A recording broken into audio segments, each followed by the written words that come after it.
can seize my own silhouette. I'm getting stronger, step by step. The clock is ticking, but there's no time for regrets. I've been flying from town to town, from London to Taiwan. I've been all around the globe, trying to protect your soul. We are heroes tonight. We will fly above the sky. We are heroes tonight. Yeah. We are heroes tonight. We will fly above the sky. We are heroes tonight.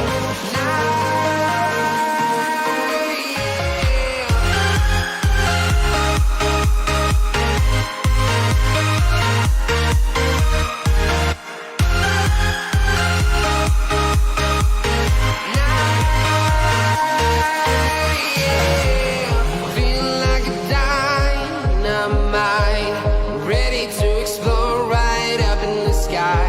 I need you to listen, I need you to hear, and don't show any fear.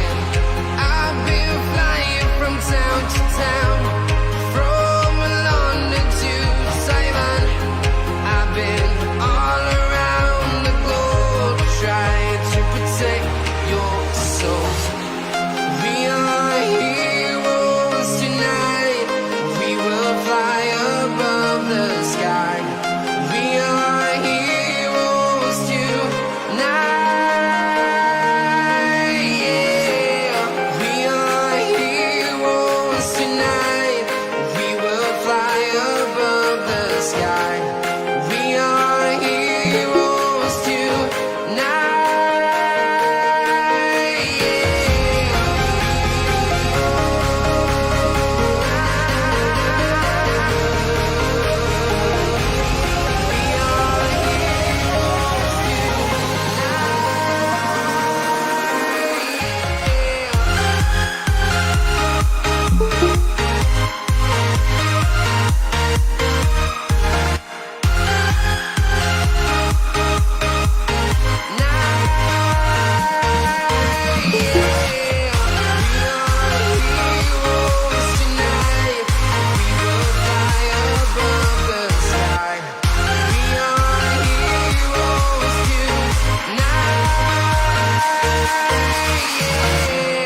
I've been flying from town to town, from London to Taiwan. I've been all around the globe, trying to protect your soul.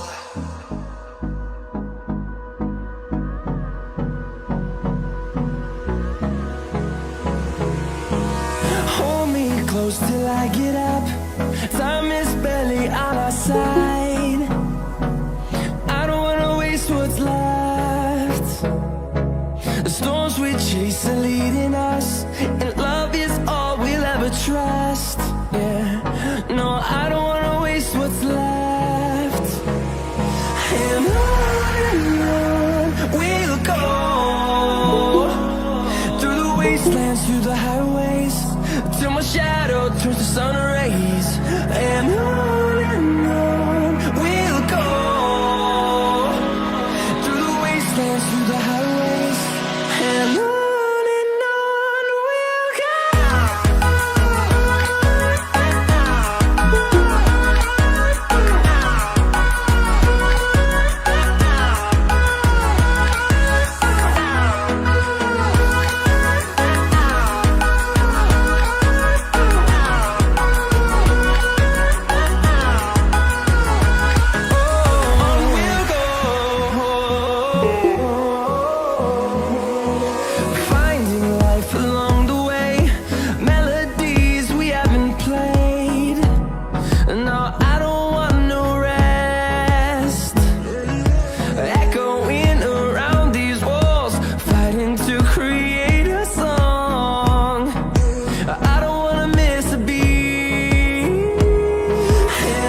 Pero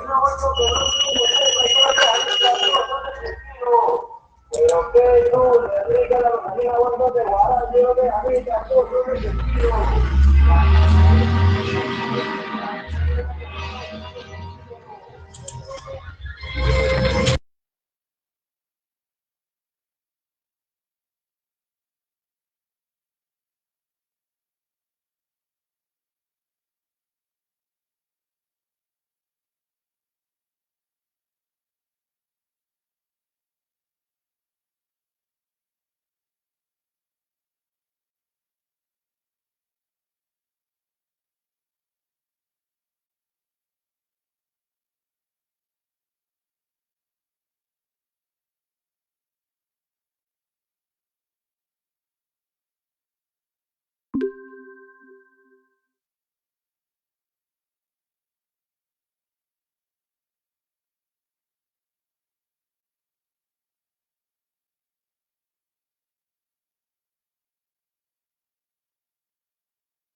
Muy bien, chicos y chicas, buenas tardes, ¿me escuchan?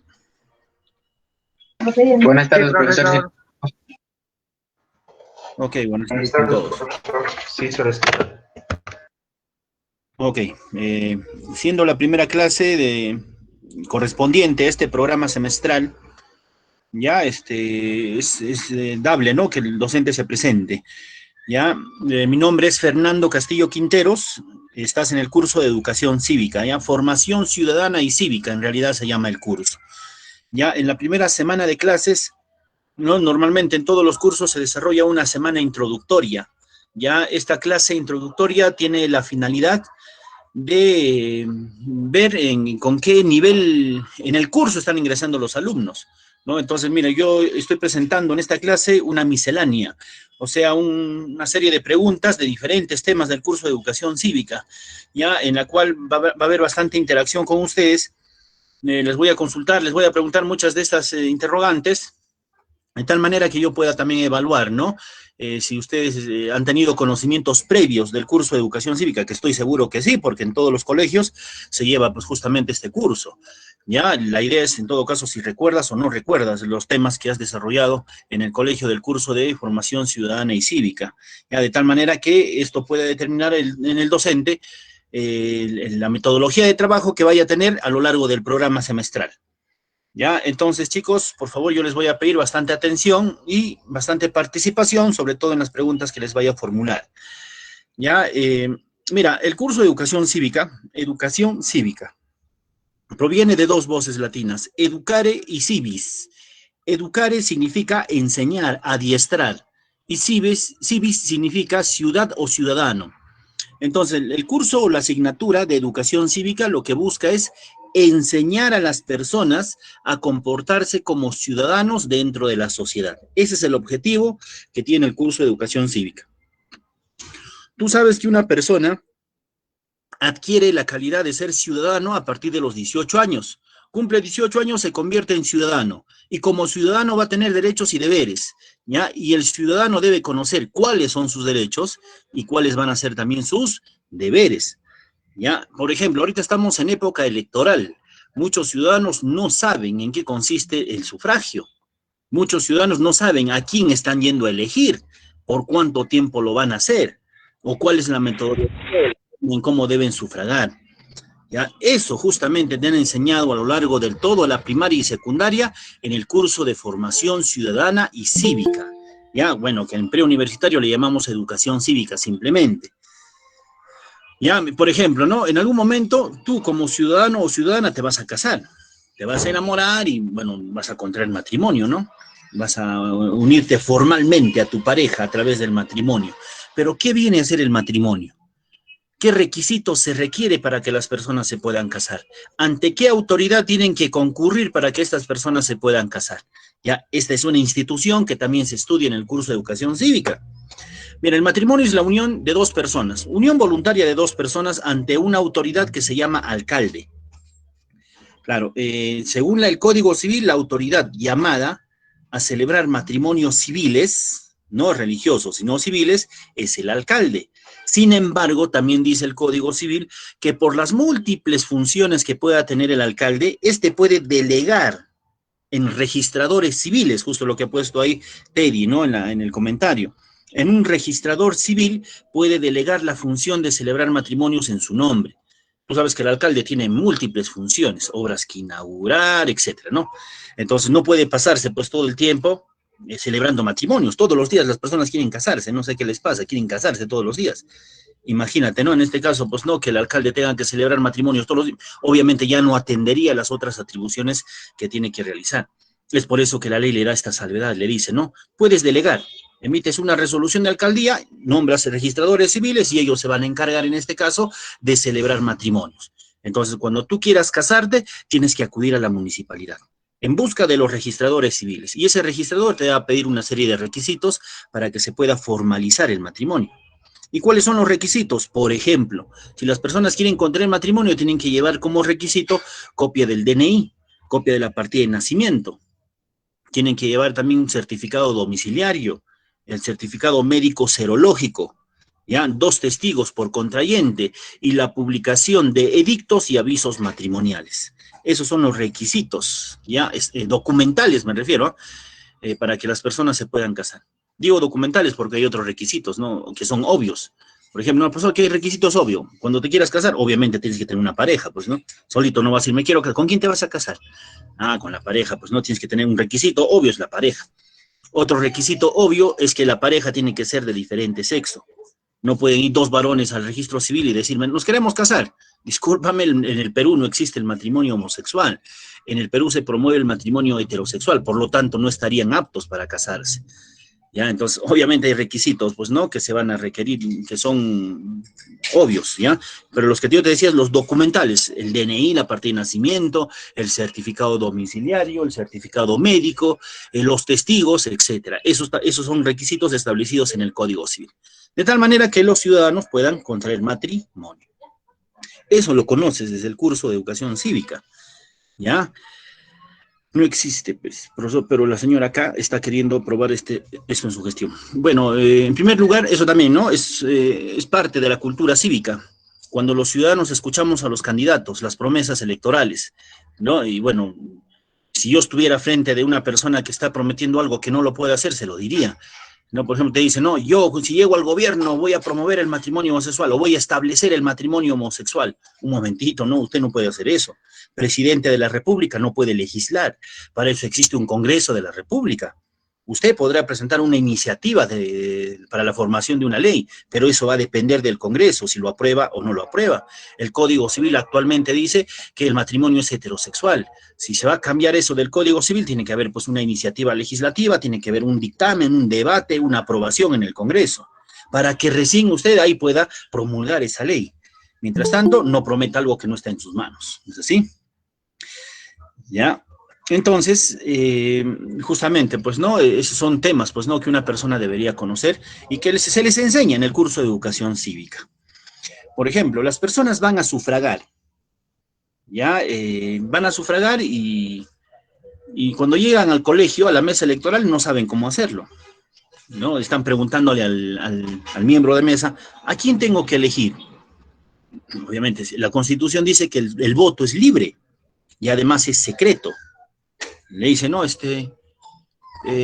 quién voy a elegir? El miembro de mesa le tiene que decir, no, señor, usted ya me imagino que ha venido pues pensando a quién va a elegir, de acuerdo a las propuestas de los diferentes candidatos que están participando. Ahora vaya a ese lugar llamado Cámara Secreta y marque al candidato de su preferencia con la marca permitida por la ley. ¿Y qué marca permite la ley? ¿Puedo hacer un corazoncito, por ejemplo, en la foto del candidato de mi preferencia? Puedes, ese voto sería nulo. Entonces, las marcas permitidas por la ley solamente son aspa y cruz, ¿no? Y las intersecciones de estas figuras deben estar dentro del recuadro, ya sea de la foto o del símbolo político del candidato, porque si no, ese voto se va a anular. Ya son cuestiones que una persona ya debe conocer. Desde el colegio se promueve esta cultura cívica respecto al sufragio. Es por eso que tú, por ejemplo, en tu colegio participabas en el municipio escolar, ¿no? Elegías a tu alcalde, a tu consejo, el consejo escolar, etcétera, ¿no? De tal manera que ya te vayas familiarizando con la forma de sufragar, de tal manera que cuando ya seas un ciudadano y ya tengas que ir a cumplir este deber cívico, deber y derecho a la vez, entonces lo puedas hacer de una manera adecuada, ¿ya? Bueno, yo no me voy a referir a preferencias políticas, ¿ya? Cada uno tiene que formar, pues, ¿no?, su propia idea de por quién va a elegir, ¿no? Si eres ciudadano, obviamente, si eres menor de edad, todavía no te corresponde.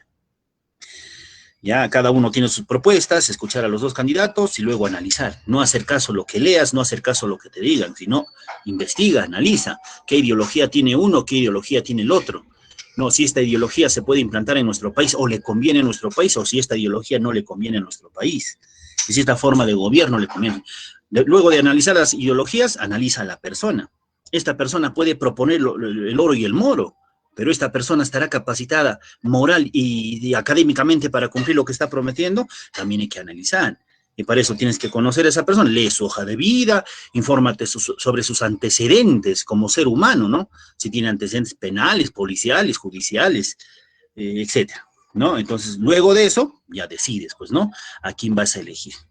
Ya no elijas, porque en Facebook leas bastantes cosas de un candidato, ¿no? O porque las personas te digan por quién tienes que votar. El voto es libre, ¿ya? Y a la vez secreto.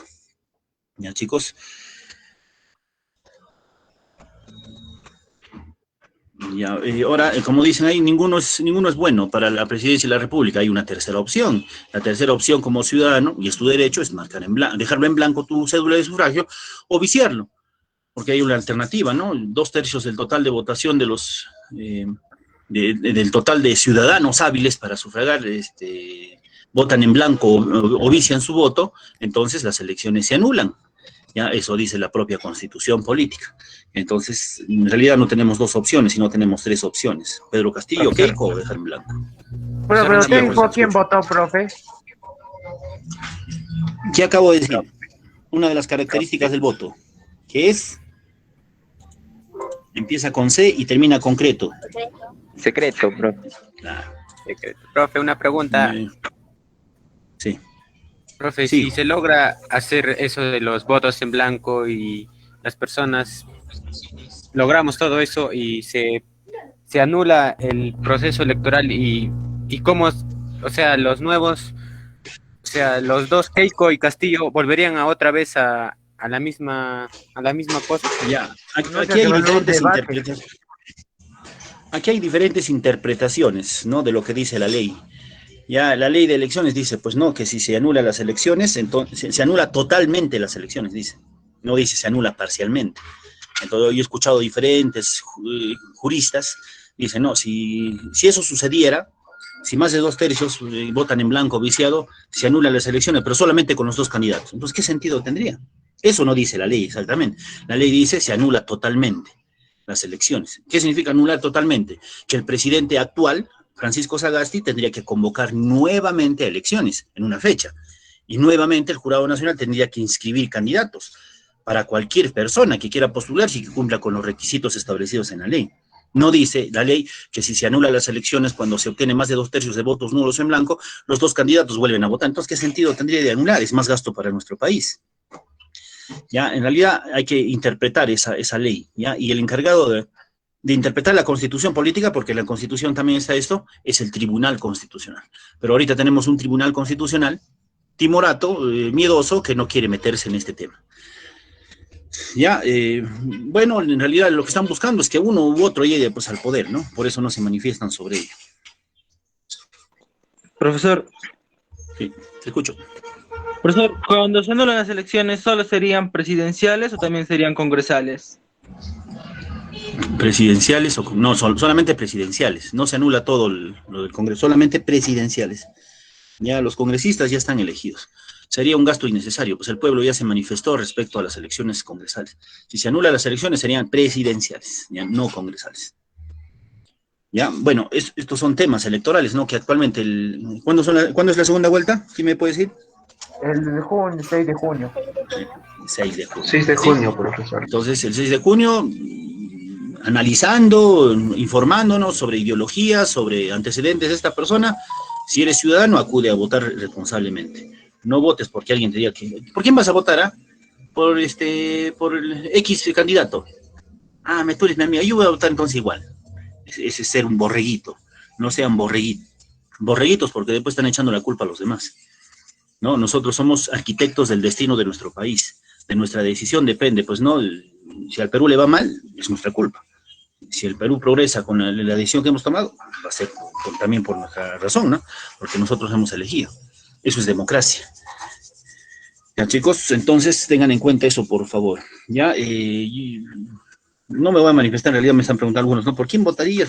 No, porque ya alguna vez he empezado a hablar por mis preferencias políticas y más termino peleando con mis alumnos. No, pero profesor, empiezan ahí.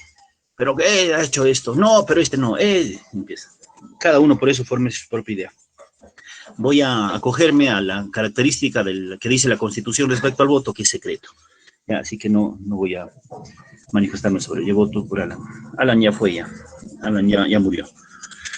Bueno, chicos, entonces hay diferentes temas en el curso de Educación Cívica que nosotros usamos en nuestra vida diaria. Uno de ellos es el sufragio, otro es el matrimonio. ¿Ya? Otro podría ser, por ejemplo, los contratos. Alguna vez vas a firmar contratos. Un contrato es un acuerdo de voluntades. Otro es el testamento.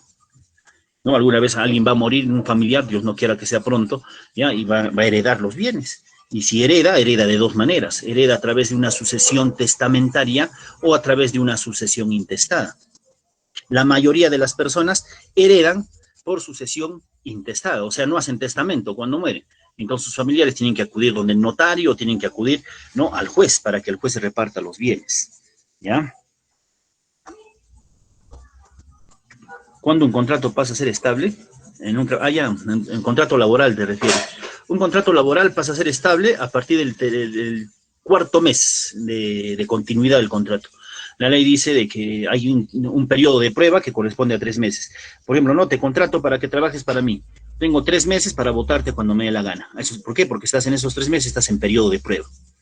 Ya no tendría que sustentar una causa para despedirte. Simplemente, alegando que estás en periodo de prueba, te despido.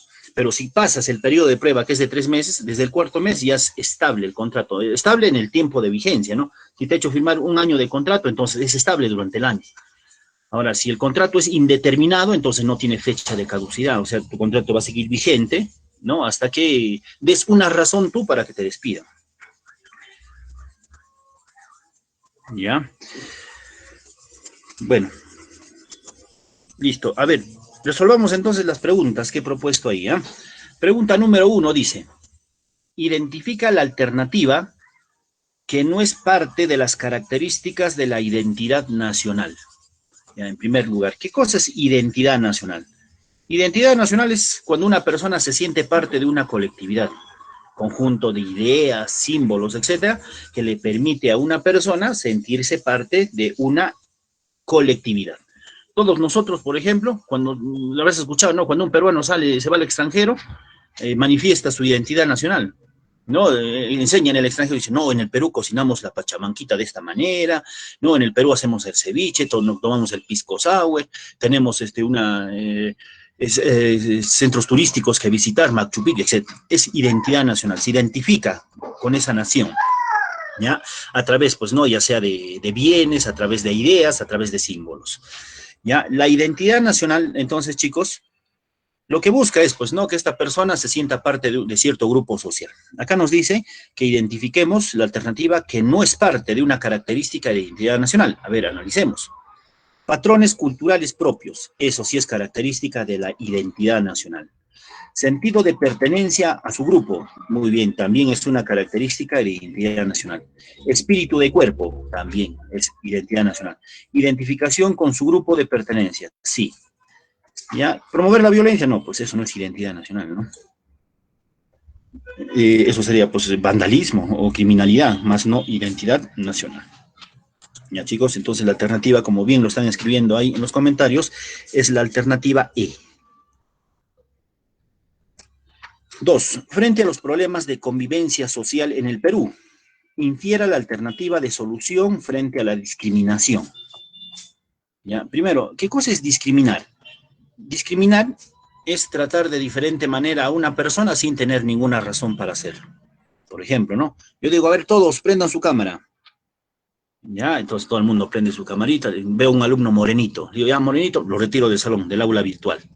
¿Eso será un acto discriminatorio o no? Sí, profesor. Sí, profesor. Porque no hay Sí, motivo. profesor. Claro, no tengo un motivo para retirarlo del salón. Pero si por ejemplo, ¿no? Un alumno prende su micro y está haciendo bulla y no me permite hacer clases y lo retiro del salón, ¿eso será discriminación? No, profesor. No, profesor. Claro, ¿por qué no? Profesor. No, profe, porque... Hay un motivo, profesor. Porque ahora sí Está tengo un interfiriendo motivo. con la clase. Claro, tengo un motivo para poderlo tratar de diferente manera. Discriminar implica tratar de diferente manera a una persona por cualquier razón, sin tener ninguna razón objetiva y razonable para ello. ¿Ya?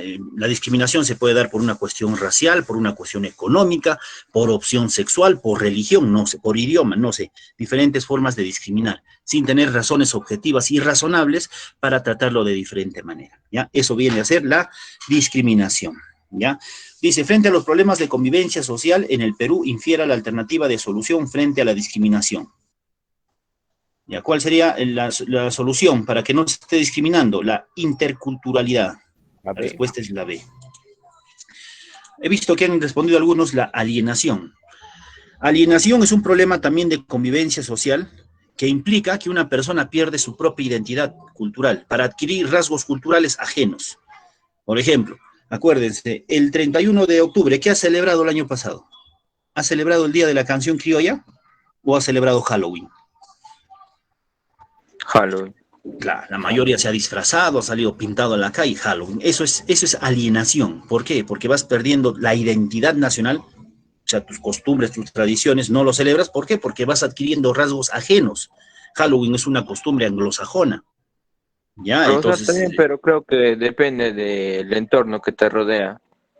claro, claro, cuando tú empiezas a convivir con otras culturas, es ese riesgo que vas a correr, que te puedes alienar.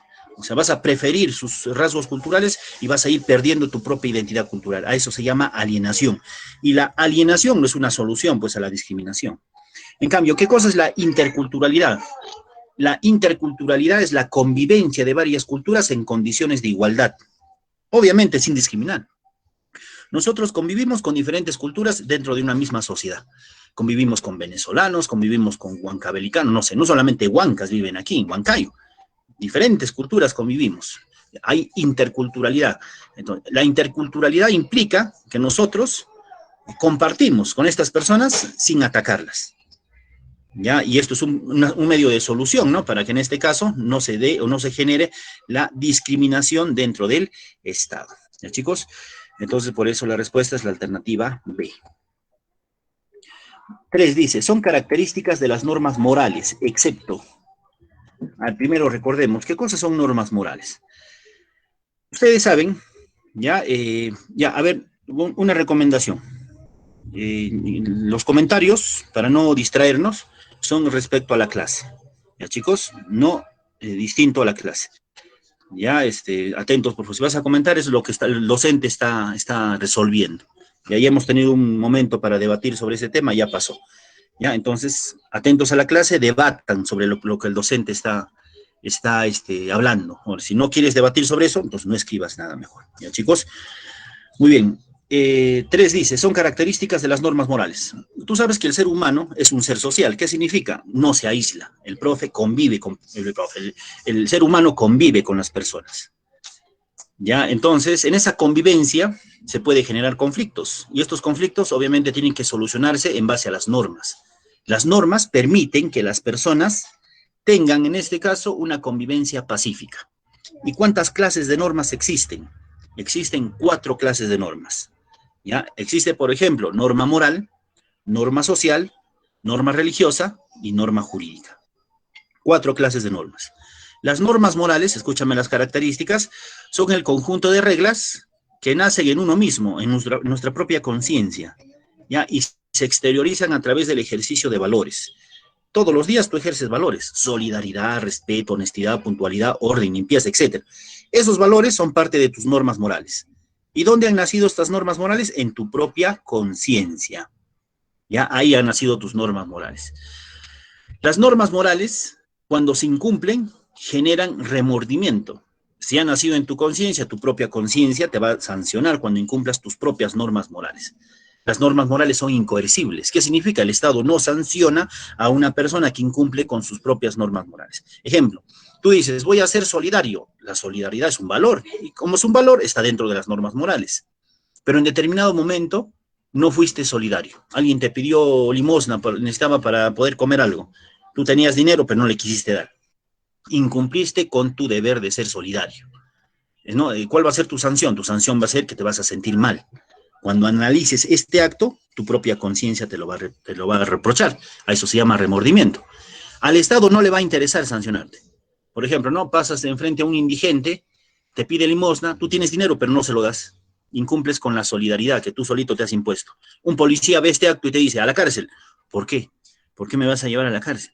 La solidaridad no es una norma jurídica, es una norma moral, y las normas morales son incoercibles. ¿Qué significa? Que el Estado no participa para sancionar a aquella persona que incumple con sus propias normas morales. ¿Ya? Entonces, esas son las características que tienen este tipo de normas llamadas morales. ¿Ya? A ver, analicemos las alternativas. Son características de las normas morales, excepto, dice, no se puede exigir su cumplimiento. Claro, si yo digo voy a ser solidario, tú no me puedes obligar a que yo sea solidario, pues no. El único que me va a exigir la solidaridad sería mi propia conciencia, ahí va a estar el reproche cuando lo incumpla. ¿Ya? No son obligatorias ni merecen castigo. ¿Ya? ¿Eso será correcto? No sé. Sí, es correcto en este caso, no es obligatoria, no hay una sanción por parte de la sociedad o del Estado cuando incumples la norma moral. No es impuesta, surge de la persona misma, eso también es verdadero. Ya la propia persona se dicta sus propias normas morales. Ningún organismo del Estado tiene competencia en estas, también es verdadero.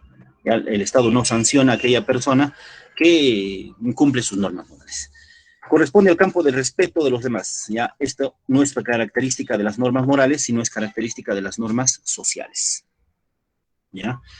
El campo de respeto están en las normas sociales, ya no en las normas morales. Alternativa A, entonces la respuesta en la 3. La E, ¿no? 4. Establezca la verdad o falsedad de los siguientes enunciados. La nación es anterior al Estado. Para que tú puedas entender esto, primero tienes que saber qué cosa es nación y qué es Estado. Nación es el conjunto de personas que comparten 3 elementos fundamentales. Comparten conciencia nacional, o sea, tienen similares defectos y virtudes, comparten tradiciones históricas, o sea, repiten ciertos actos en el tiempo de generación en generación, y comparten objetivos en común, o sea, tienen similares metas, similares aspiraciones. Esas personas que comparten estos 3 elementos se les llama nación. Ahora, ¿qué es Estado? El Estado es algo más formal. El Estado es la organización de la nación a través de un documento llamado Constitución Política. Y esta organización se va a dar sobre un territorio. Mira, la principal diferencia entre nación y Estado es el territorio. Para la existencia de una nación no es necesario un territorio, pero para la existencia de un Estado sí. Yo les pregunto, basado en lo que acabo de explicar, ¿puede existir una nación sin territorio? ¿Qué dicen? ¿Podría existir una nación sin territorio? Sí. Sí. Verdadero. ¿Pero podría existir un Estado sin territorio? No. No. No, eso es No, imposible. profesor. Para que exista un Estado es indispensable, es necesario el territorio. Ya. Ahora, ¿cuál es primero? ¿Cuál es primero, la nación o el Estado? ¿Cuál surge primero, la nación o el Estado? La nación. La nación. La nación, profe. La nación, profesor. Muy bien. Entonces, nos dicen aquí en esta afirmación, la nación es anterior al Estado, ¿es verdadero o falso? Verdadero. Verdadero. Verdadero. Puede existir diversas Verdadero. naciones en... Muy bien, verdadero. Segunda afirmación dice, puede existir diversas naciones en un Estado. ¿Eso es verdadero o falso? Profesor. Verdadero. Fue verdadero. Ejemplo, el Perú. Según la Constitución política, el Perú es un país plurinacional. ¿Qué significa esto? Significa que varias naciones conviven dentro de un mismo Estado. Entonces, cuando nos dicen, puede existir diversas naciones en un Estado, eso es verdadero. Es la organización política de la nación. Ya, esto sería falso, ¿no? No tiene sentido esta afirmación. Entonces sería verdadero, verdadero, falso, por lo tanto la alternativa correcta sería la D. D de dedo. Pregunta número 5. Correlaciona los tipos de patrimonio con sus ejemplos. Tú sabes que dentro de una nación... Odio. A ver, Castillo, apaga tu micro, por favor. Castillo Guerrero. Ya. Nosotros sabemos que dentro de una nación o de un estado también existen diferente patrimonio cultural y natural, ya, que permiten que las personas se identifiquen con esa nación. No, imagínate, por ejemplo, a ver, ¿qué ejemplo en nuestro país de patrimonio cultural existe? Machu Picchu, Sacsayhuamán, Chavín de Huántar, etcétera. Eso llaman patrimonio cultural. Ahora, si hablamos de patrimonio natural, el lago Titicaca, la cordillera de los Andes, el Huaytapallana, la laguna de Paca, no sé. ¿Ya? Entonces, a eso le llaman patrimonio cultural, al conjunto de bienes que le permiten a una persona identificarse con esa nación. Ahora, el patrimonio cultural ha sido clasificado. Ya existe el patrimonio arqueológico, histórico e inmaterial. Ya, mira, se dice que es arqueológico cuando desarrolla cierta cultura, pues en este caso. Se dice que es histórico ya cuando en el tiempo se ha ido conservando y se ha ido valorando. Ya, inmaterial cuando no es perceptible a los sentidos. Ya, por ejemplo, un ejemplo de patrimonio inmaterial, el folclore, las tradiciones, eso es patrimonio inmaterial, no tiene existencia real, ¿no? No lo podemos comprobar su existencia con los sentidos. Sin embargo, son prácticas sociales que se dan en la interacción, ¿ya? A ver, ejemplo de patrimonio arqueológico. Si hablamos de patrimonio arqueológico, lo vamos a relacionar con Huarivilca, ¿no? 1C. Si hablamos de patrimonio histórico, lo vamos a relacionar con la Catedral de Cayo. Muy bien, 2A. Y si hablamos de patrimonio inmaterial, obviamente el Pagapuhuamán.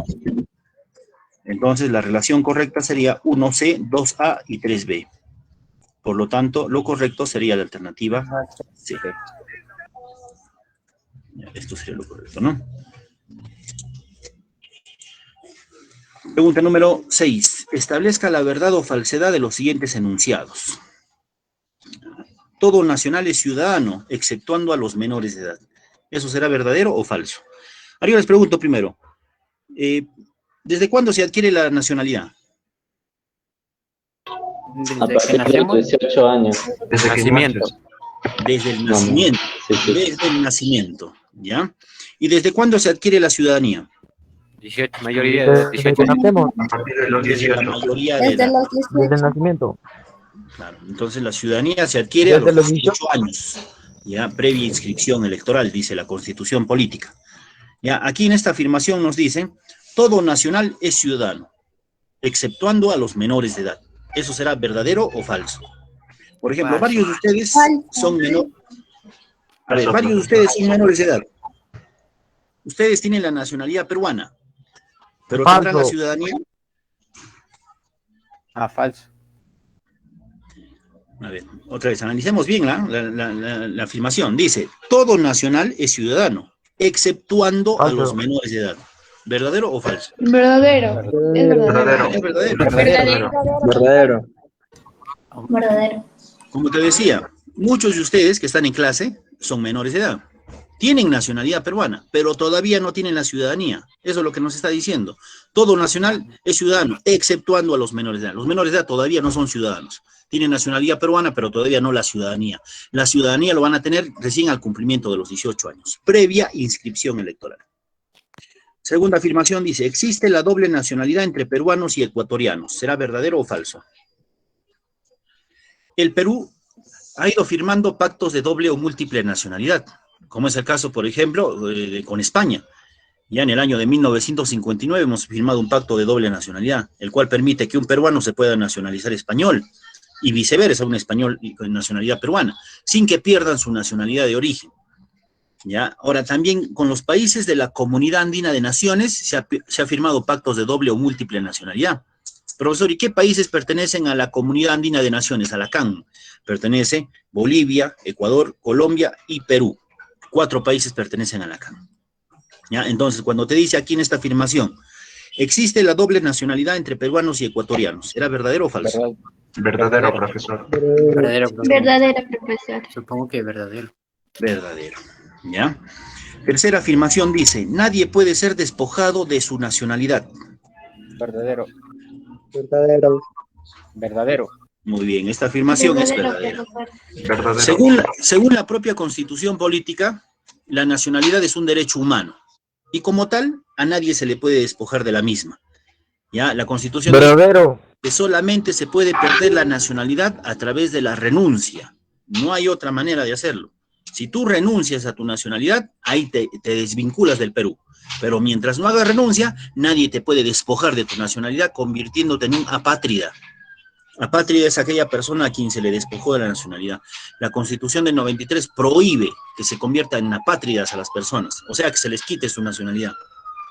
No solamente la Constitución, las normas internacionales, como la Declaración Universal de los Derechos Humanos, el Pacto de San José de Costa Rica, prohíben, ¿no?, que a las personas se les despoje de la nacionalidad.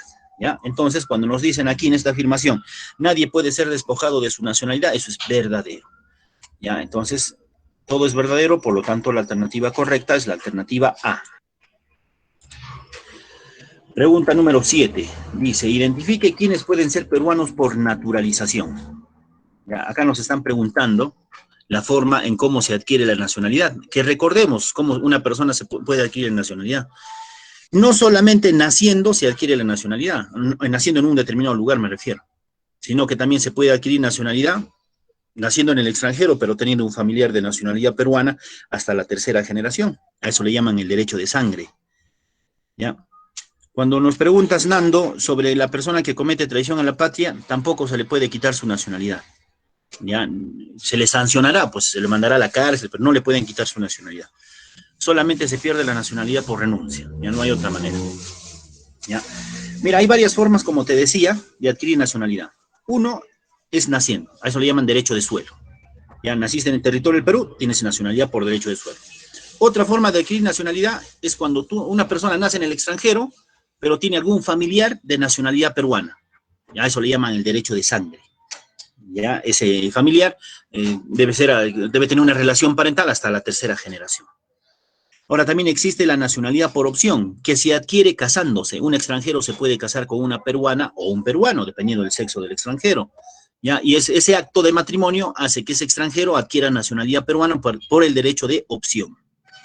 Y hay una 4ª manera de adquirir nacionalidad que se llama el derecho de naturalización. Naturalización, sinónimo de nacionalización. Es un trámite que ejerce o realiza el extranjero cumpliendo ciertos requisitos para que el Estado, previa verificación de estos requisitos, le brinde la nacionalidad peruana. A eso se llama naturalización. ¿Ya? Mira, acá nos dicen, identifique quiénes pueden ser peruanos por naturalización. ¿Cuál sería la respuesta? La A. A ver, ¿qué dice la A? La A dice, las personas extranjeras que expresan su voluntad de serlo y cumplan con los requisitos según ley. Muy bien, esa es la respuesta para la naturalización. Pregunta número 8. dice, del texto, el Pleno del Parlamento aprobó llamar cielo del capitán FAP, José Abelardo Quiñones, al espacio aéreo nacional. Identifica al encargado de promulgar dicha ley. Miren, esto pierden el tiempo los congresistas, habiendo leyes más importantes que aprobar, que debatir, pierden el tiempo poniendo nombre al cielo, poniendo nombre al mar, poniendo nombre a la tierra, falta que le pongan el nombre. Imagino que ya no se tardan en hacerlo. El jefe de Estado lo promulga. Claro, el encargado de promulgar las leyes aprobadas en el Congreso es el presidente de la República. ¿Ya? Dentro de las alternativas no vemos una alternativa que diga el presidente, pero el presidente ten en cuenta que según la Constitución es el jefe de Estado, ya es la máxima autoridad en nuestro país, jefe de Estado, es al presidente de la República. A ver, ¿quién me podría decir? ¿En qué caso el presidente del Congreso promulga una ley? ¿Alguien sabe? Cuando se le destituye al presidente. No.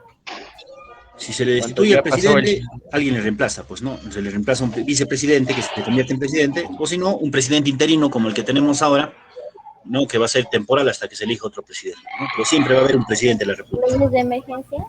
Cuando el presidente no lo proclama en el tiempo debido, profesor. Muy bien, Jefferson. Sí. ¿Y cuánto tiempo tiene para que completes tu respuesta? No me ¿Cuánto acuerdo. tiempo tiene? Tiene 15 días. 15 días para promulgar. El Congreso le da la ley.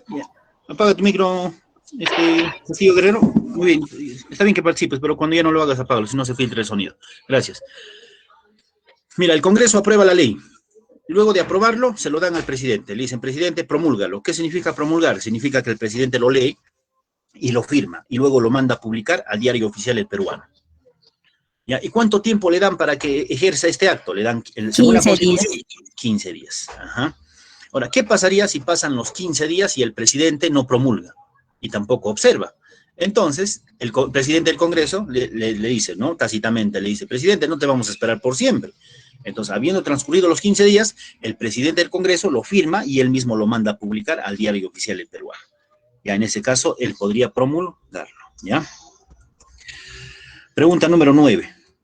De los siguientes organismos del Estado, identifica cuántos tienen iniciativa de reforma constitucional.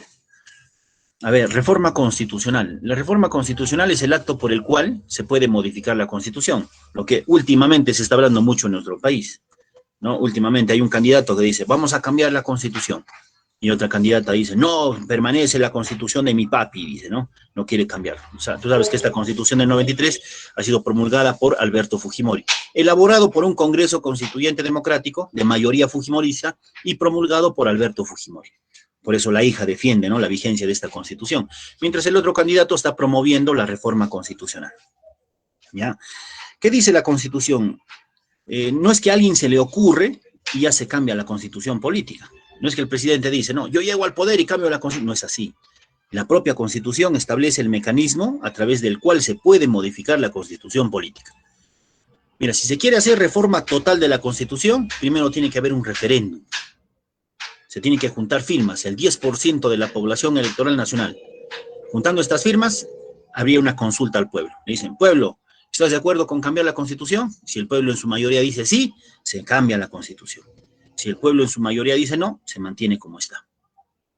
¿Ya?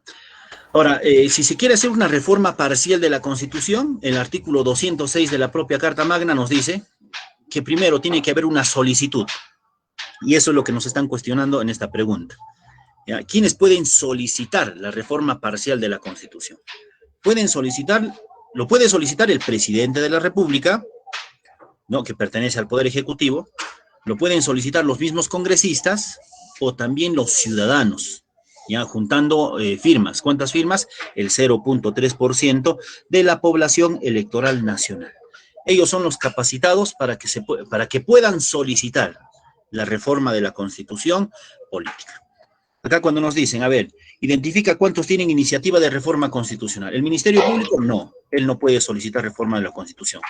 El Poder Ejecutivo, presidente, él sí puede solicitar. El Poder Legislativo, los congresistas, sí, ellos también pueden solicitar. El Poder Judicial, no. El Poder Judicial no solicita reforma constitucional. El Tribunal Constitucional tampoco. Él vigila la vigencia de la Constitución, él no pide reforma de la Constitución. Entonces, ¿cuántos pueden pedir? De los que están aquí, 2. Por lo tanto, la alternativa correcta es la alternativa B. Ya, entonces, mira, ellos solicitan, no estoy diciendo que ellos cambian la Constitución, ya, ellos solicitan la reforma de la Constitución política, ya, solicitándolo, ¿no? Ahí el Congreso de la República se reúne, debaten, discuten, si se cambia o no se cambia la Constitución, ya, y luego, ¿no? Se aprueba o se desaprobará, pues, ¿no? Hay mecanismos para aprobar también.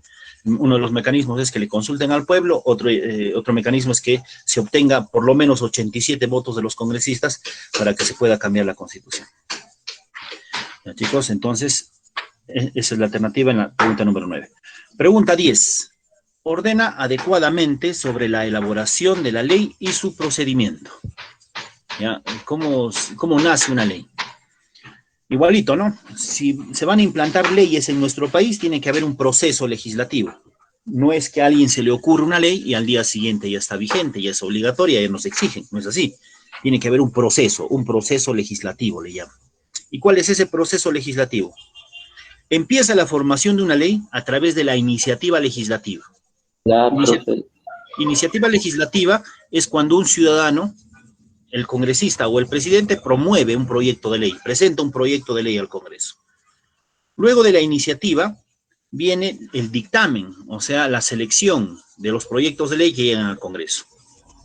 Luego del dictamen viene el debate en el pleno del Congreso. Los congresistas empiezan a parlamentar, a debatir sobre si es conveniente o no es conveniente aprobar esa ley en el Perú. Luego de del debate viene la votación por el mismo pleno del Congreso. El presidente del Congreso dice, ¿quiénes están a favor de esa ley y quiénes están en contra? Si la mayoría está a favor, se aprueba esa ley. Luego de la votación y de haber aprobado la ley, viene la promulgación. Como hace un momento ya te decía, se encarga de promulgar el presidente de la República. ¿Ya? Y luego de la promulgación viene la publicación en el Diario Oficial del Peruano, para que al día siguiente de su publicación venga la vigencia. ¿Ya? Entonces, el orden correcto que nos están proponiendo en estas opciones sería, primero, iniciativa. Luego sería la votación en el pleno, ¿no? Luego vendría la promulgación. Y por último, la vigencia. ¿Ya? Ese sería el orden. Entonces sería 3, 4, 1, 2. Y eso lo vamos a encontrar en la alternativa A. La A sería lo correcto. Esta sería la alternativa que tendríamos que marcar en esta pregunta. Ya, chicos, hasta ahí va quedando claro. ¿Alguna duda, alguna consulta?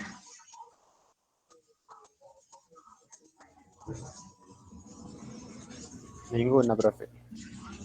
Acá, por ejemplo, un compañero escribía, decía, el Estado debe desaparecer para que el país cambie. Si no hay Estado, no va a haber país. ¿Ya? Si desaparece el Estado, no habría organización, habría un caos. ¿Ya? En vez de cambiar, vamos a empeorar. ¿Ya? El Estado tiene que permanecer, lo que tiene que cambiar es la forma de gobierno, o las personas que van a gobernar, ¿no? La formación en valores de las personas que van a llegar al gobierno. Eso es lo que tendría que cambiar en todo caso. Profesor, disculpe. Sí. Sí, te escucho, hijo. Profesor, ¿el Congreso llegaría a aprobar alguna ley por insistencia en caso de que el presidente no le parezca bien? Sí, eso es lo que últimamente está pasando ahora en nuestro país, ¿no? El presidente lo observa. Una de las opciones que tiene el presidente cuando le dan para promulgar es observar la ley. O sea, le dicen, toma, presidente, ya lo aprobamos. ¿Qué hace el presidente? Dice, no estoy de acuerdo. Hace las observaciones y lo devuelve al Congreso. No lo firma y tampoco lo manda a publicar, obviamente. Entonces, ¿qué hace el Congreso? Se reúne, debaten y por insistencia lo aprueban. Ya, entonces, a eso es lo que estás refiriéndote tú. Ya, y eso está pasando últimamente con varias leyes, ¿no? Que el Congreso está aprobando y el presidente se está negando a aprobarlas. Ya, una de las leyes creo que es el retiro, ¿no? Del CTS, del 100%, de la compensación de tiempo de servicio. Otro era la aprobación para que las personas puedan retirar sus fondos de la AFP, ¿no? Los aportantes de la AFP quieren retirar su plata, ya, pero la AFP no le quiere devolver. Entonces el Congreso sacaba una ley para que estén obligadas las AFPs a devolver sus aportes, ¿no? De estas personas.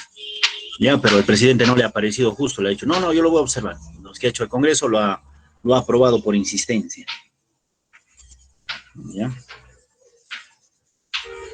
Sí, bueno, primero creo aprobaron para que retiren 3% tres UITs de las AFPs. Ya, pero después creo que han aprobado últimamente para que retiren ya el 100% de sus fondos que tengan ahorrados. Ahora es un riesgo para uno mismo, ¿no? Es mi plata porque yo estoy depositando mensualmente. Pero esa plata que estoy ahorrando es para cuando tenga cierta edad, cuando yo sea anciano ya no pueda trabajar, para que tenga una pensión de jubilación. Entonces, como ahora estamos en crisis económica por la pandemia, esta gente está diciendo, si es mi plata, devuélvame. Pero la AFP dice, no, pero es mi riesgo, pues. Ahorita necesito esa plata, ya veré qué hago cuando sea anciano, ¿no? Pero la AFP decía, no quiero devolverte. Claro, no es que no quieran, sino que no tienen la plata, porque las AFPs invierten este dinero en negocios y ganan mucha más plata. Ganan plata con nuestro dinero. Por eso el Congreso le ha tenido que obligar a través de esa ley a devolver.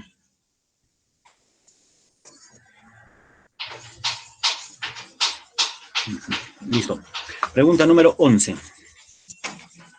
Dice, complete el texto con la alternativa correcta.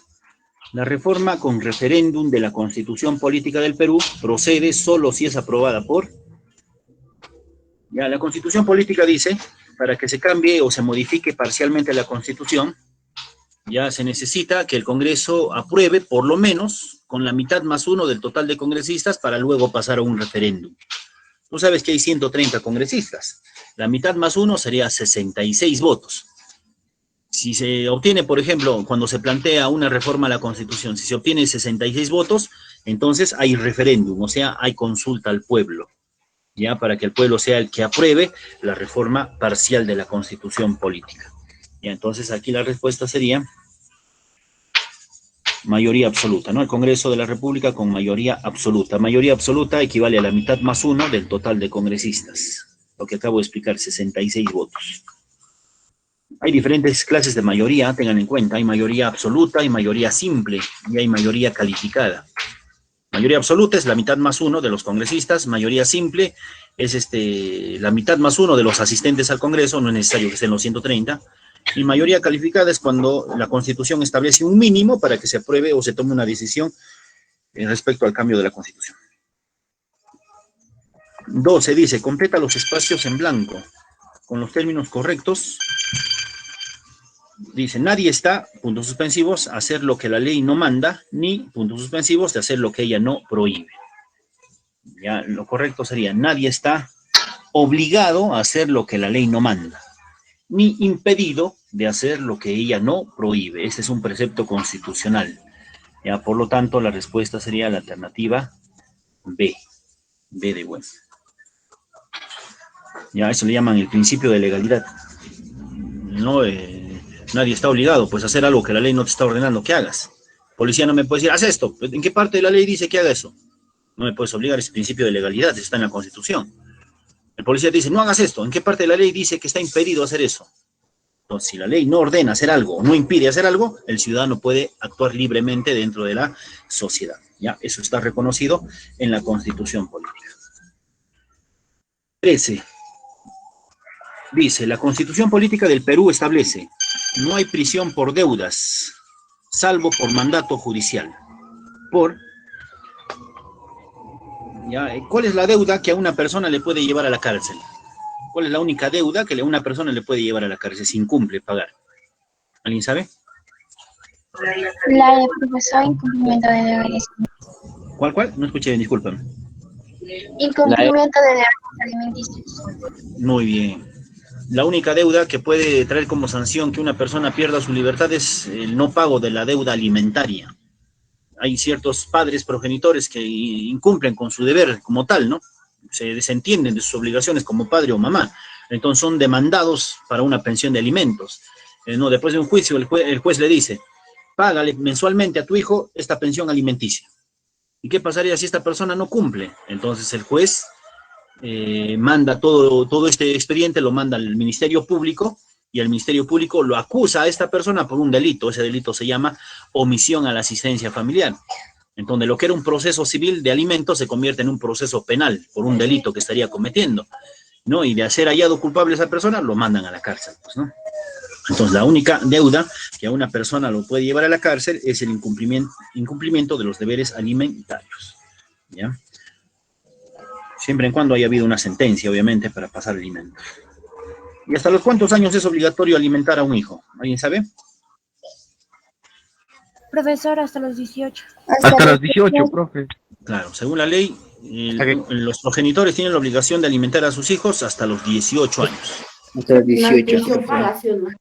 Sin embargo, dice la ley, que si el hijo todavía está en estado de necesidad, porque por ejemplo puede estar estudiando, etcétera, entonces se puede ampliar la pensión de alimentos después de los 18 años.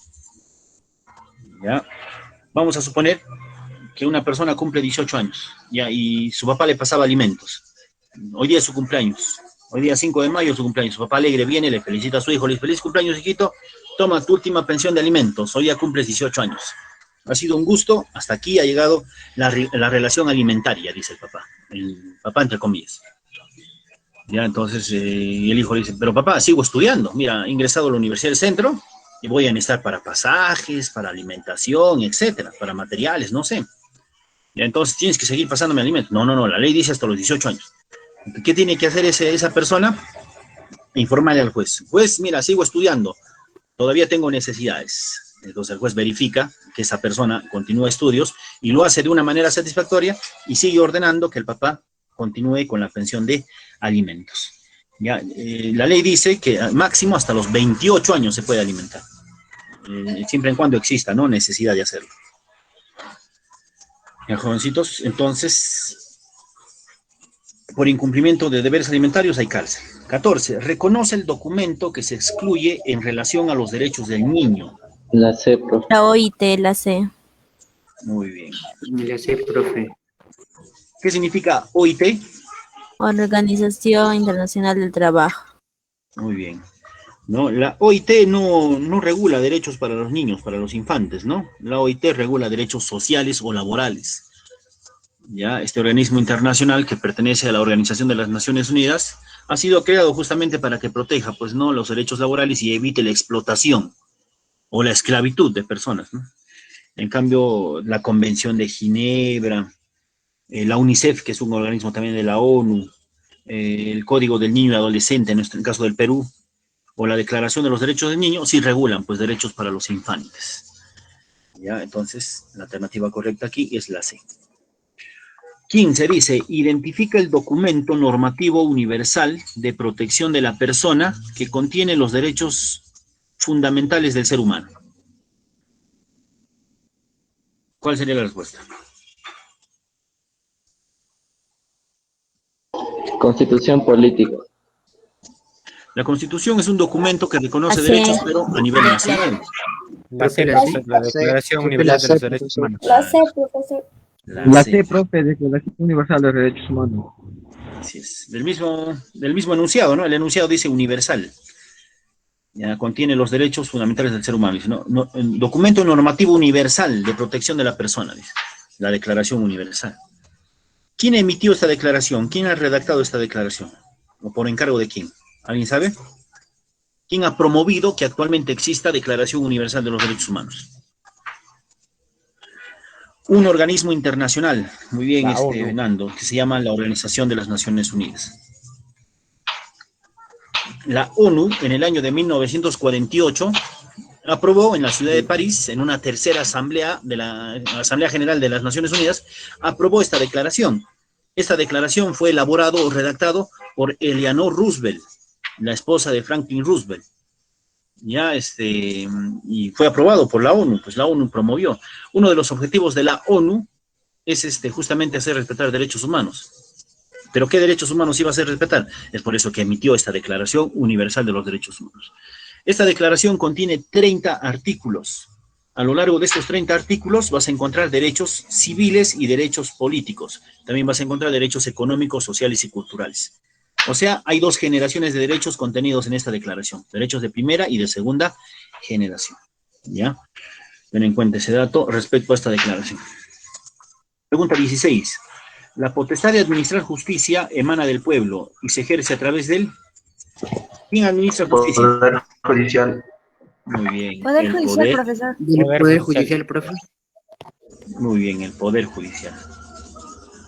De los tres poderes del Estado que existen, ejecutivo, legislativo, es el judicial el que se encarga de administrar justicia en nombre del pueblo, dice la propia Constitución. Sí. Ya, ¿cómo se llaman las personas que administran justicia? Ya sabemos que pertenecen al Poder Judicial. Muy bien, jueces. También les dicen magistrados, o también les pueden llamar vocales, dependiendo del rango, ¿no?, en el que se encuentren estas personas. ¿Cuántas instancias tiene el Poder Judicial? No, Chávarri no ha sido juez, Nando. Chávarri ya fue destituido, fue fiscal de la nación. Ya, no era juez. Ya, ¿quién nombra jueces, chicos? ¿El pueblo nombra jueces? ¿O cómo se llama la institución que nombra jueces?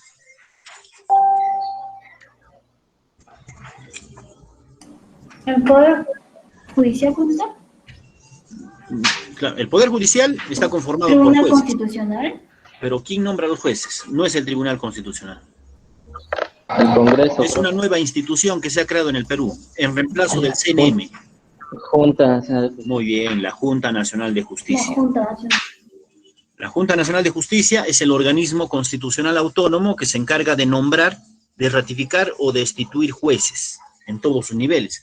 Hace un momento te preguntaba cuántos niveles existen en el Poder Judicial. Hay 5 niveles. Corte Suprema, Corte Superior, juzgados especializados, juzgados de paz letrado y juzgados de paz. También le dicen no letrado a este último. CNM ya no existe, señorita Rubí. CNM significaba Consejo Nacional de la Magistratura. Ya desapareció luego del referéndum del año 2018. En su reemplazo, se creó la Junta Nacional de Justicia, y esa es la actual institución pública que se encarga de elegir jueces y también fiscales en nuestro país. Jueces del Poder Judicial, fiscales del Ministerio Público. Ya, tengan en cuenta ese datito. ¿Y por cuánto tiempo se nombra un juez? ¿1 año, 2 años, 5 años o indeterminado? 5 años. Indeterminado. Ya, la Junta Nacional elige, no tiene un periodo pues establecido. Lo elige hasta que ese juez cometa alguna inconducta, como por ejemplo se convierte en corrupto, o se jale en los exámenes que le tome la Junta Nacional, etc. Ya no hay un periodo mínimo o máximo para que una persona ostente el cargo de juez. ¿Ya? 17. Reconoce la circunstancia en que el cargo de presidente de la República queda suspendido. Suspendido, ¿eh? No se declara vacante, dice, no suspendido. ¿Cuál sería? La D. Capacidad. Incapacidad temporal. A ver, veamos. La A, profe. La E dice salir del territorio sin permiso. D. La D.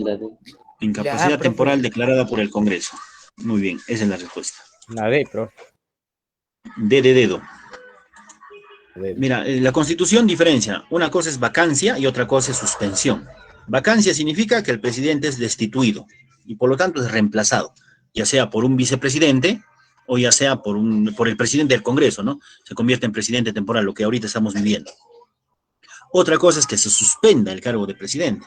Cuando dice suspende, significa que por cierto tiempo, por alguna razón, va a dejar de ser presidente, pero después va a recuperar su cargo. A eso le llaman suspensión. Las alternativas distintas a la D son razones para vacancia. O sea, se le puede destituir al presidente de la República, como en el caso de Martín Vizcarra, por permanente incapacidad física declarada por el Congreso. Bueno, Martín Vizcarra no fue declarado por incapacidad física, sino por incapacidad moral.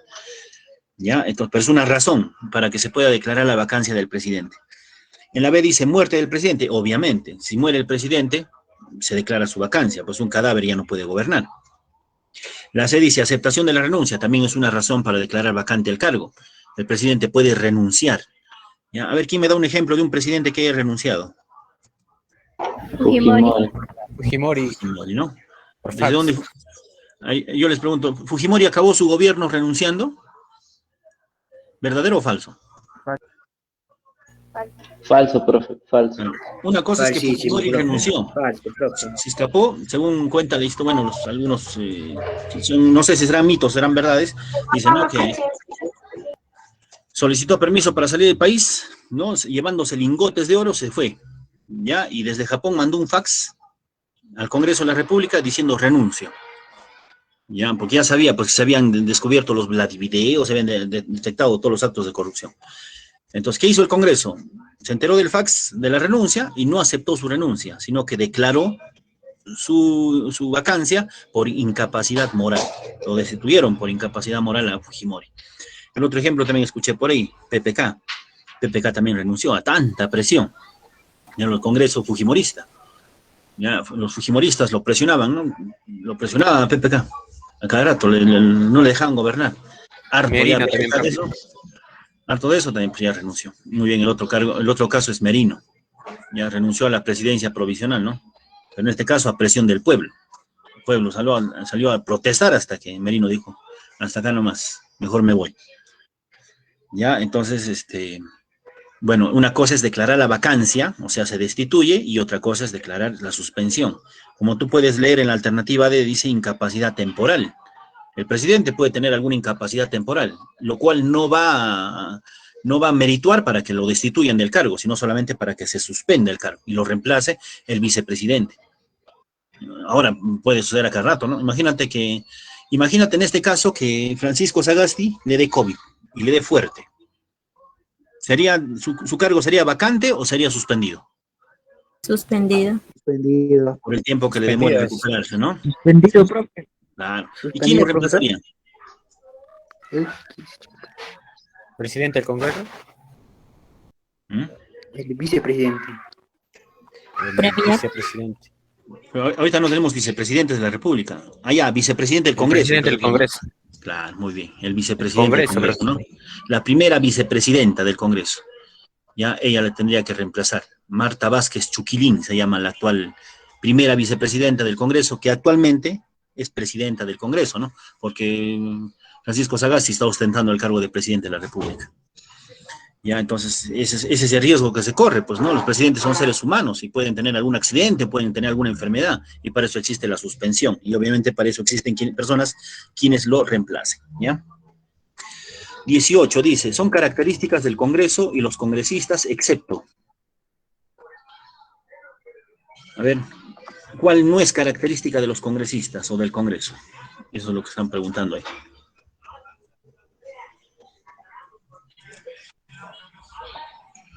¿Qué dicen?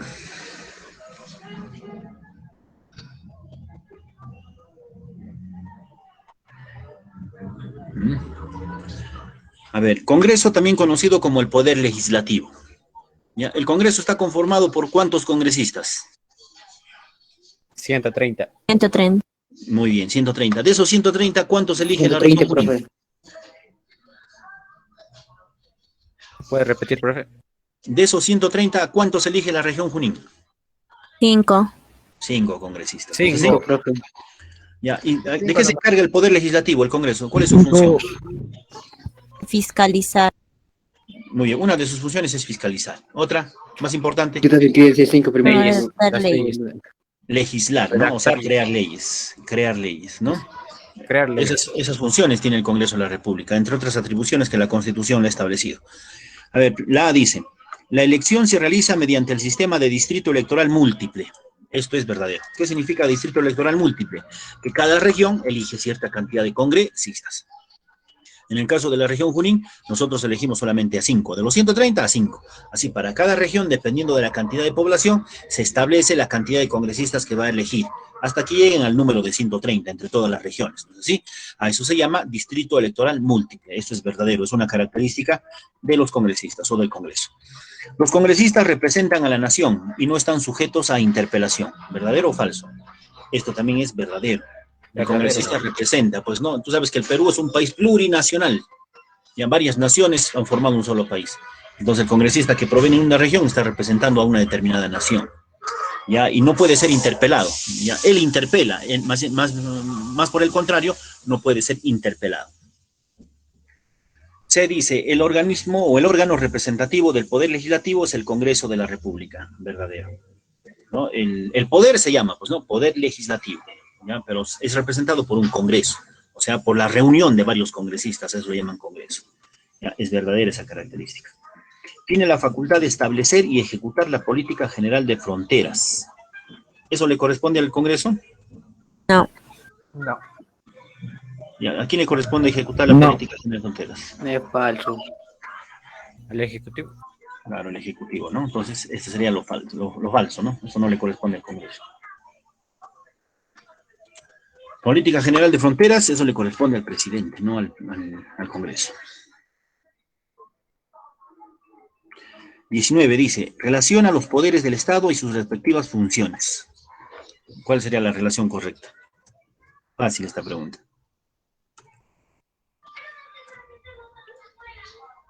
Sí. La C. Teddy nos dice la A. La C, profesor. A ver, veamos. La C, profe, la C. A ver, vamos a ver, ¿ya? El Poder Legislativo se encarga de crear normas, pues, ¿no? ¿Cómo se llama la norma que crea el Poder Legislativo? Se llama ley. Entonces cumple una función normativa. ¿Ya? Entonces sería 2A. 2A, ¿no? Ahora, el Poder Ejecutivo se encarga de administrar los recursos del Estado. Sería en todo caso 1B. Ya, 1 la B. ¿Ya? Y el Poder Judicial obviamente cumple funciones jurisdiccionales. Función jurisdiccional significa que administra justicia. Entonces la relación sería 1B, 2A, 3C. O perdón, A2, B1 y C3, ¿no? A2, B1 y C3. La alternativa correcta es la C. La C lo correcto.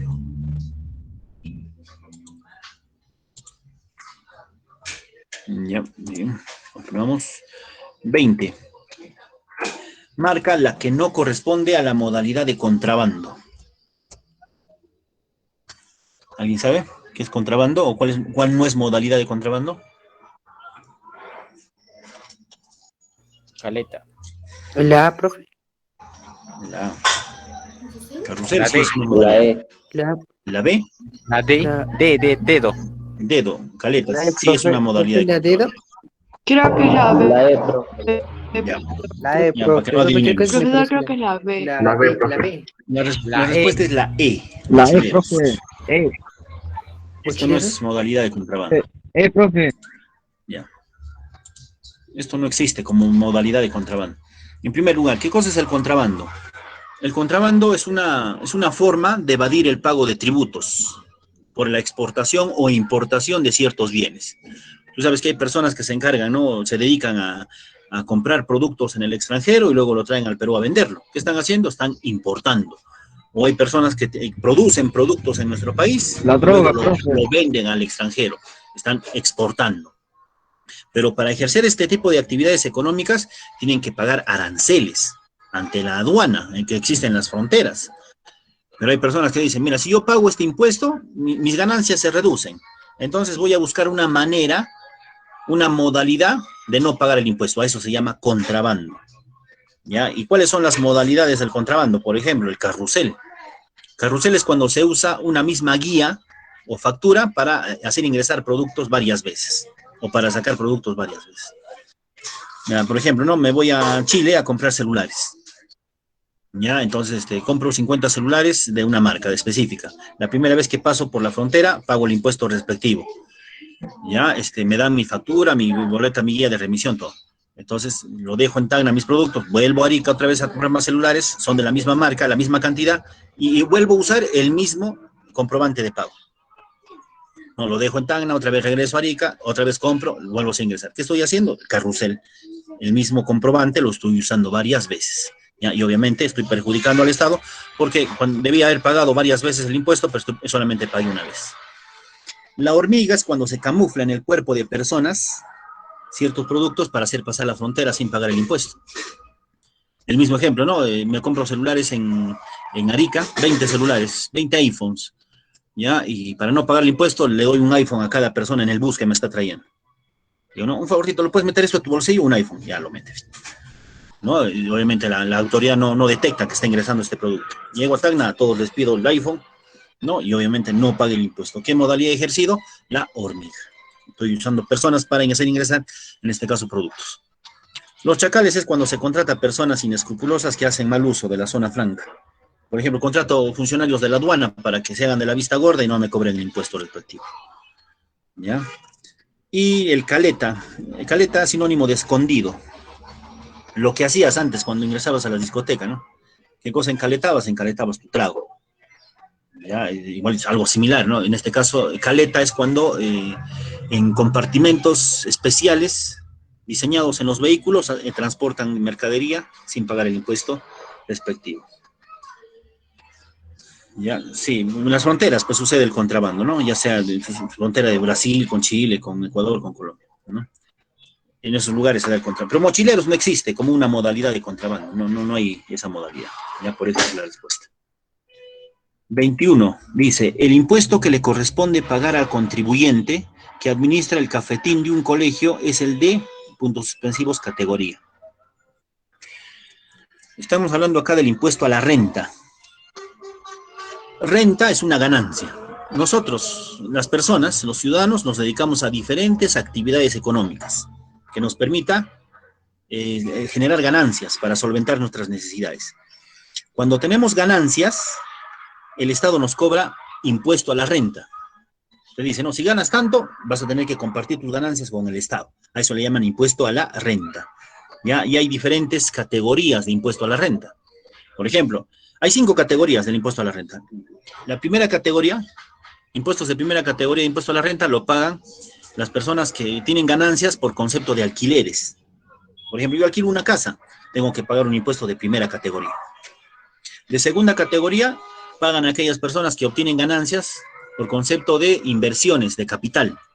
Tengo plata, invierto, ¿no? Y gano dinero con esta inversión, tengo que pagar impuesto a la renta de segunda categoría. De tercera categoría lo pagan los negocios comerciales, la tienda, lo que se están poniendo en la pregunta actual, el cafetín, el restaurante, ellos pagan impuestos de tercera categoría. Cuarta categoría lo pagan las personas que tienen ganancias por la realización de un trabajo independiente. O sea, no trabajan para una persona, sino son independientes, pero tienen ganancias por esa labor que realizan. Ejemplo, el abogado. Un abogado trabaja para diferentes clientes, ¿ya? Y el cliente obviamente le paga, ¿ya? Entonces, como independiente está ganando plata ejerciendo su profesión. Él va a pagar, ese abogado que tiene ganancias va a pagar impuesto de cuarta categoría por el trabajo independiente que está ejerciendo. Y de quinta categoría lo pagan los trabajadores que tienen ganancias por trabajo dependiente. O sea, ¿qué significa dependiente? Que trabajan para una empresa, exclusivamente para alguien.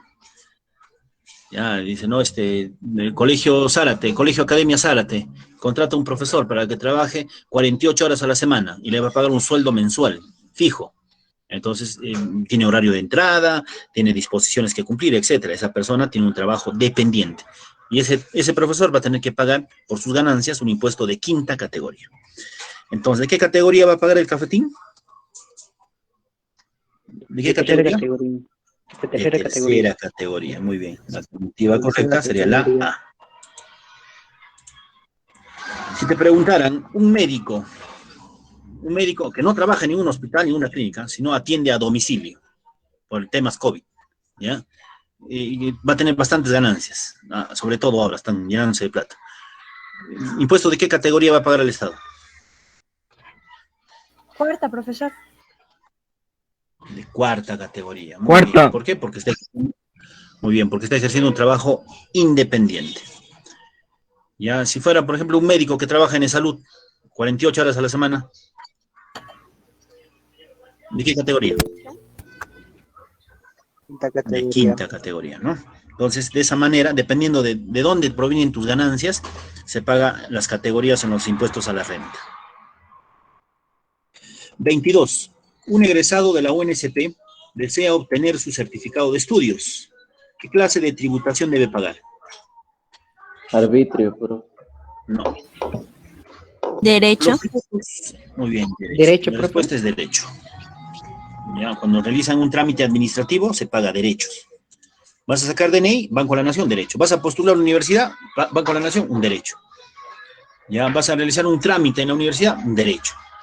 ¿Ya? Los tributos tienen diferentes clases. Bueno, en realidad son 3 clases de tributos. Los impuestos, las contribuciones y las tasas. Si hablamos de tasas, hay 3 clases.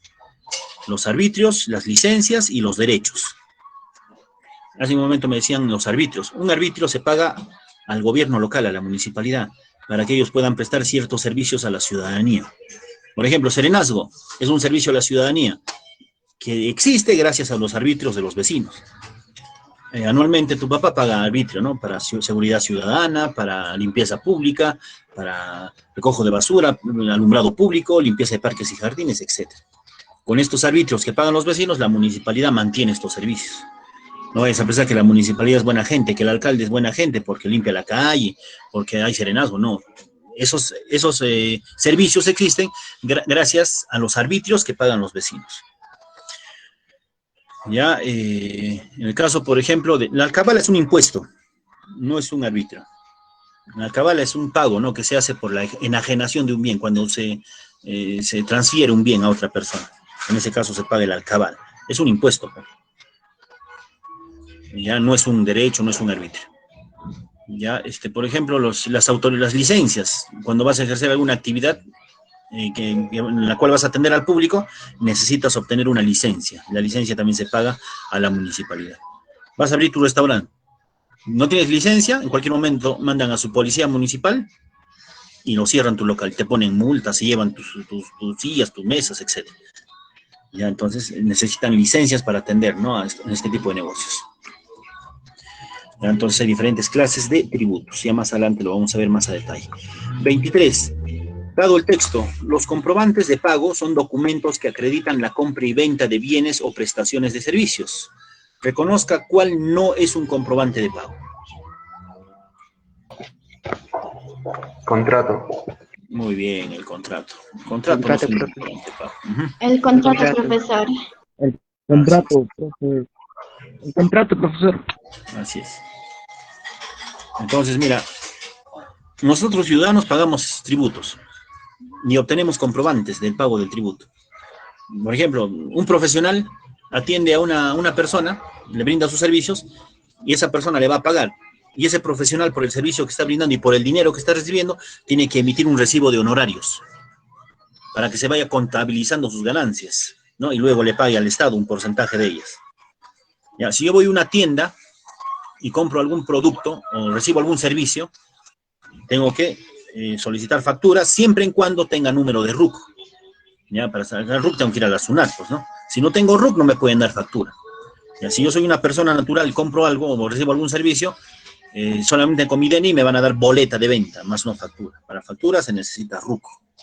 Y ahora el ticket es un documento, es un comprobante que se emite cuando se atiende masivamente a un gran número de personas. ¿Ya? 24 dice, el alcalde de una municipalidad distrital es hallado culpable de actos de corrupción mediante sentencia judicial. Identifica cuál de los siguientes órganos del gobierno local es responsable de declarar su vacancia. ¿Quién declara la vacancia del alcalde? Si tú sabes que al presidente la vacancia declara el Congreso, en la alcaldía, ¿quién declara la vacancia del alcalde? En el gobierno local. Consejo municipal. Muy bien. El consejo municipal. El consejo municipal. El consejo municipal está integrado por regidores. Tú sabes, en el gobierno local no solamente elegimos un alcalde, también elegimos regidores. ¿Ya? Los regidores son los fiscalizadores de los actos de gobierno del alcalde. Ya, el regidor está vigilando, ¿no? ¿Qué actos comete el alcalde?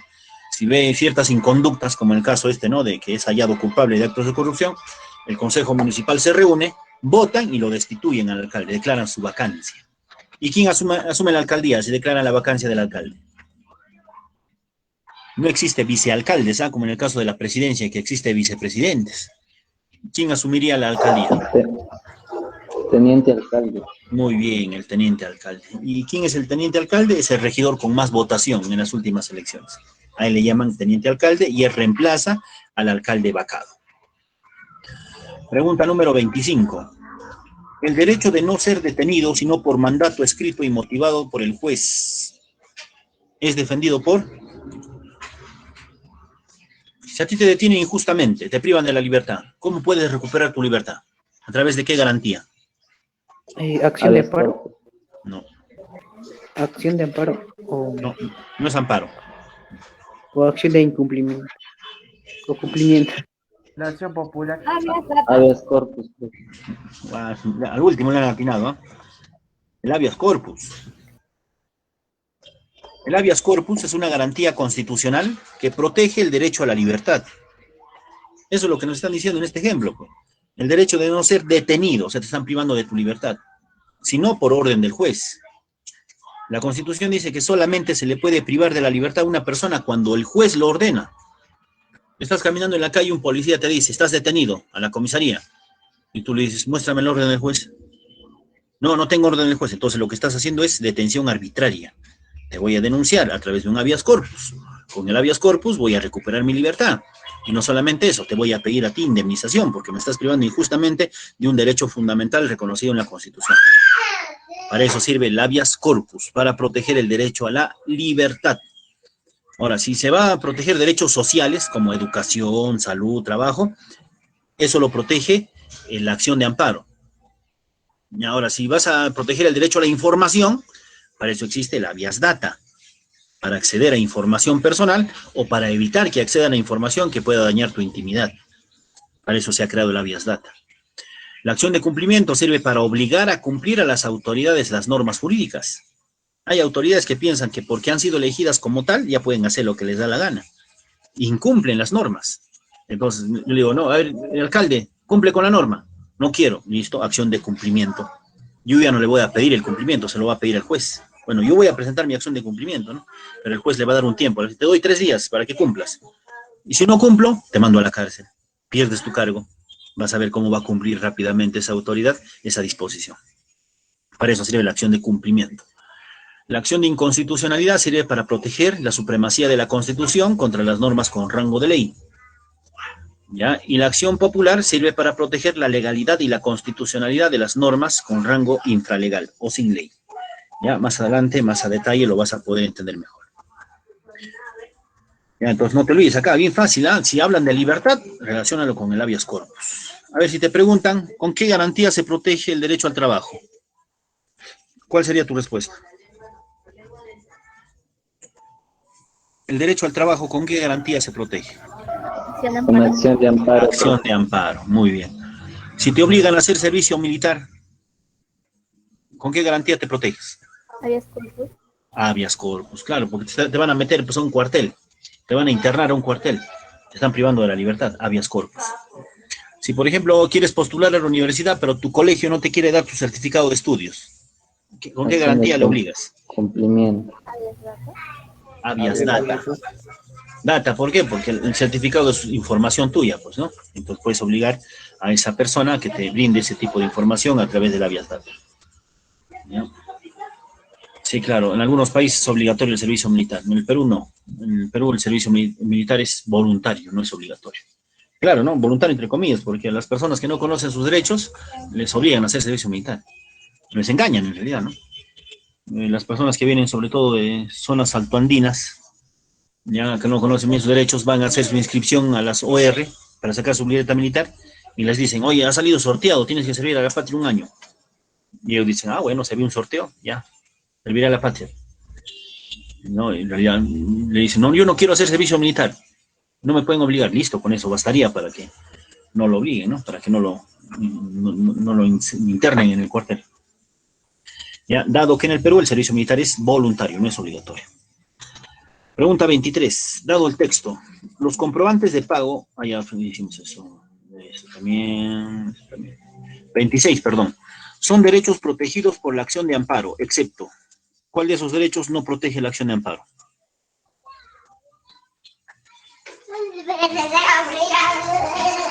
La respuesta sería la alternativa E. Ya, la E es la respuesta.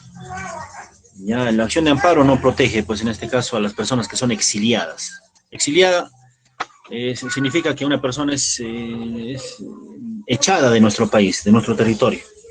Ya, en ese caso, se protege a la persona a través del habeas corpus, no de la acción de amparo. ¿Ya? 27. Excluye aquella que no es característica de la defensa civil. Preventiva. Defensa civil Preventiva, sí. Sí, está bien, tiene razón. Preventiva, ¿no? Eso es una característica de defensa nacional, más no de defensa civil. ¿Ya? A ver, ¿por qué se dice que defensa civil es permanente? Permanente porque en todo momento está actuando, capacitando a la población, simulacros, charlas, etc. ¿Y por qué permanente? Porque no sabe defensa civil cuándo se va a suscitar un desastre, ¿no? Puede haber un terremoto en cualquier momento. Entonces, en todo momento tiene que estar capacitando, cumpliendo esta función, permanentemente. Humanitaria porque la principal función de defensa civil es salvar vidas. Se ha creado defensa civil para salvar vidas. Esa es su principal misión o función. Universal porque defensa civil no solamente actúa dentro del territorio del Perú, sino que puede ir más allá para salvar vidas. En el caso que exista alguna población, algún país que haya sido azotado por alguna catástrofe. Y solidario porque las personas que participan en defensa civil lo hacen de manera voluntaria, de una manera espontánea, sin esperar algo a cambio. Ya por eso dicen que es solidaria. Ya, entonces, preventiva no, preventiva es una función de defensa nacional, más no de defensa civil. A ver, yo les pregunto, ¿en el gobierno de quién se creó defensa civil? ¿Alguien sabe? ¿En el gobierno de qué presidente se creó defensa civil? Toledo no. Mucho antes se creó defensa civil. ¿El gobierno de Alan García? Tampoco. En el gobierno de Juan Velasco Alvarado, año de 1972, luego de un desastre de gran magnitud, que fue el terremoto de Yungay y Ranraicra, en el callejón de Huaylas.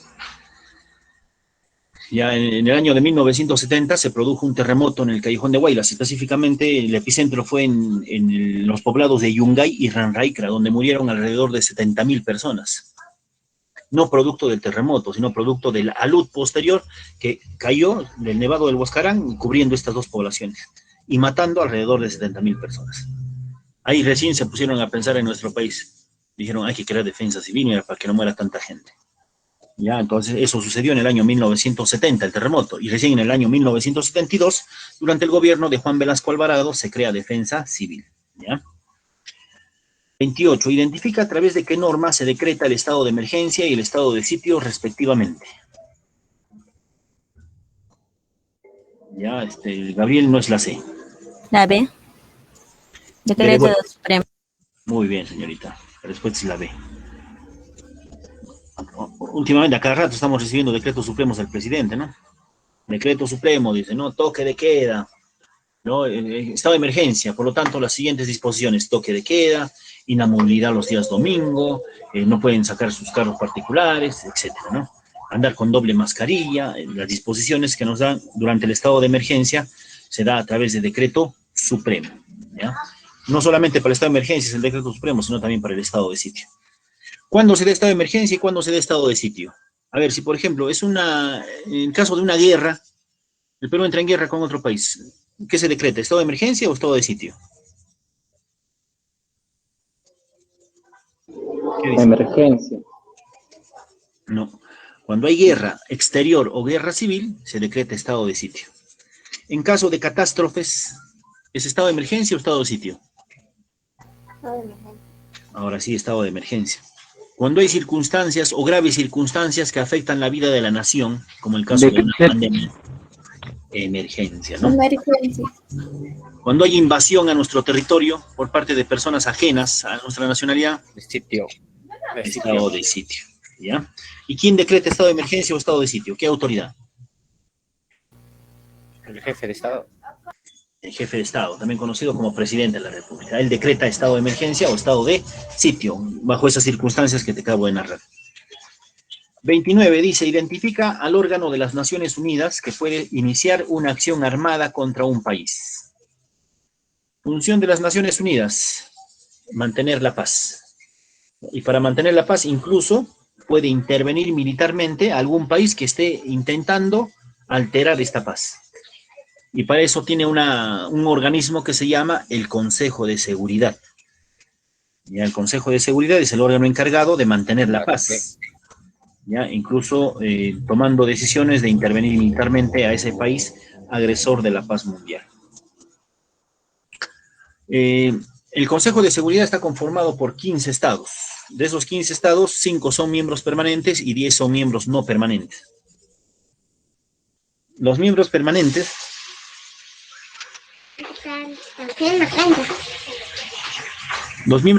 son Estados Unidos, China, Rusia, Francia y Reino Unido.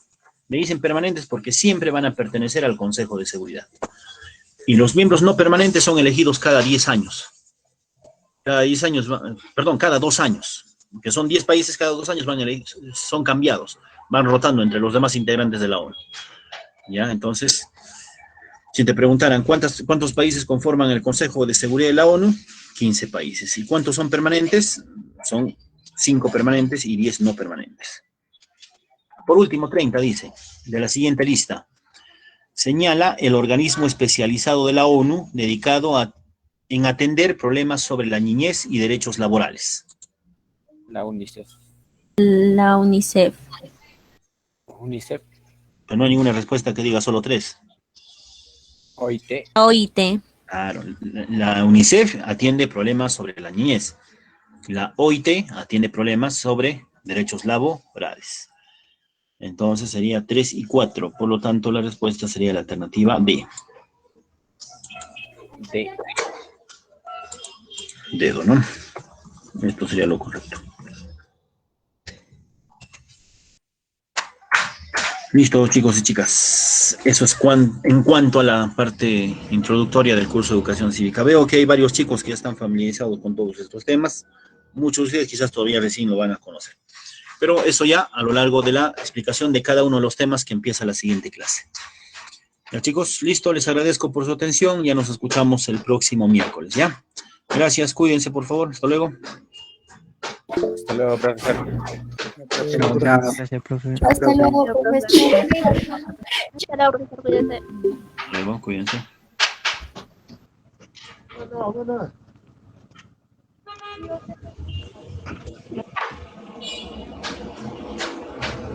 No.